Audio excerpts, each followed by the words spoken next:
তিরমিজি শরীফের একটা হাদিস, একজন ব্যক্তি ছিল খুব গুনাহগার, নাম তার কিফিল, নাম কিফিল। প্রত্যেক রাত্রে যার মদের বোতল এবং নূতন নূতন যুবতী নারী না হলে তার ঘুম হতো না, নাম কিফিল। একটা সময় এমন আসলো যে গরিব অসহায় মেয়ে খাওয়া হয় না, কোন রকম ওয়াদা করে ফেলেছে যে আমার এত টাকা দিতে হবে, গুনাহের কাছে লিপ্ত হবে। তো মেয়েটা যেহেতু কথাবার্তা কমপ্লিট করেছে, আসতে বাধ্য এসে সেই কিফিলের কাছে কান্নায় পড়ে গেছে। কিফিল বলছে, আমি তো তোমার সঙ্গে আলোচনা করেছি, লক্ষ লক্ষ টাকা, লক্ষ লক্ষ টাকা এক রাত্রে ব্যয় করে গুনাহের কাছে, এক রাত্রে লক্ষ লক্ষ টাকা গুনাহের কাছে ব্যয় করে। তো সেই কিফিল সেই রাত্রে যখন দেখছে যে মেয়ে ছেলেটা কাঁদছে, বলছে কিফিল, মেয়েটা কাঁদছে আর বলছে, আমি এই কাজের কাজই নয়, তুমি আমাকে মাফ করো, ক্ষমা করো, আমি বড় অসহায়, তুমি আমাকে ক্ষমা করো। আমাদের সমাজে দেখবেন যারা গরিব আছে, আমরা কিন্তু তাদের দিকে তাকাই না, তাদেরকে যাকাত দিই না, তাদেরকে সাদকা দিই না, তাদেরকে ফিতরা দিই না, যার কারণে সেই মেয়েরা, সেই মহিলা, সেই বাচ্চারা কিন্তু গুনাহের কাজে লিপ্ত হয়ে যায়। তো ওই মেয়েটা যদি যাকাতের টাকা পেত, এই গুনাহের কাজে যেত না। সে যদি সাদকা পেত, মানুষের থেকে হেল্প পেত, সে ওই গুনাহের কাজে যেত না। মেয়েটা কাঁদছে আর বলছে, কিফিল, আমি কিন্তু এই গুনাহের কাছে কোনোদিন যাইনি, তুমি আমাকে মাফ করো, তুমি আমাকে ছেড়ে দাও। তো কিফিলের মনে একটা দয়া আসলো। এলাকার মানুষ সব তো জানে যে মদ ছাড়া, নূতন নূতন নারী ছাড়া, সুশ্রী নারী ছাড়া যার ঘুম হয় না।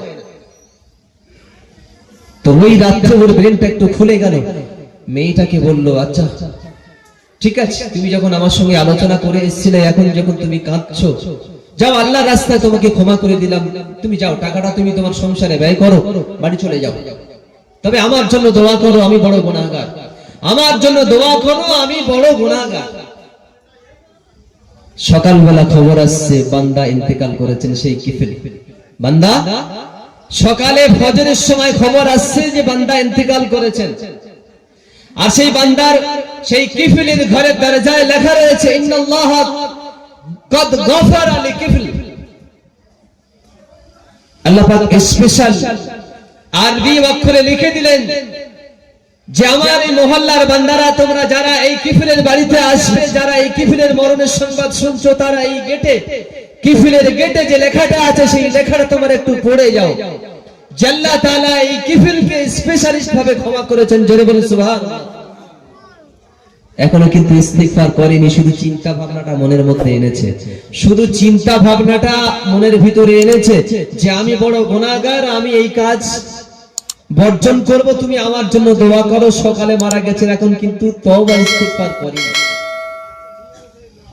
তো আল্লাহ পাক আমাদেরকে তৌফিক দিক, বেশি বেশি করে আমরা ইস্তিগফার করব, আমাদের সমস্ত সমস্যার সমাধান হবে। তওবা তিনটে জিনিসের নাম, এই মিশকাত শরীফের একদম 204 নম্বর পৃষ্ঠায় হাসিয়া লিখেছে, তিনটে জিনিসের নাম হচ্ছে ইস্তিগফার বা তওবা। যে গুনাহটা আমি আপনি করেছি সেটাকে বর্জন করতে হবে,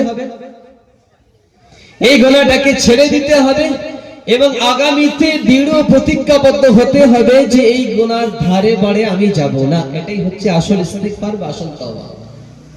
আল্লাহ পাক আমাদের তৌফিক দিক। পরবর্তী মাওলানা সাহেব উনি এসে গেছেন, অত্যন্ত গুরুত্বপূর্ণ